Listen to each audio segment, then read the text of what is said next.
এই কাফেররা এই কথা চিন্তা করে যখন মক্কার সমস্ত হাজিদেরকে বলল না এই কথা, তো হাজি সাহেবরা চিন্তা করিয়া দেখলো কাফেররা তো বারণ দিছে, কিন্তু মক্কা আসছি জীবনে আর আসতে পারবো কিনা জানি না, তো চলো ওই ঘরটা আমরা একটা বার হলেও আমরা দেখে আসি ঘরের ভিতরে কি আছে।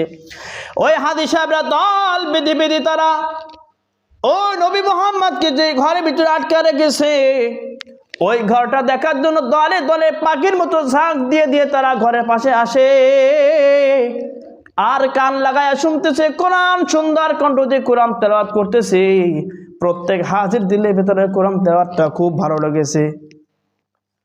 হাজি সাহেবরা দল বেঁধে আসছে, আসার পর ওই ঘরের কাছে এসে দেখে যে এই ঘরের ভিতরে কোনো দরজা জানলা নাই, এমন ভাবে আটকেছে সব একবারে দেওয়াল, যাতে কোরআনের আওয়াজটা বাইরে না আসতে পারে।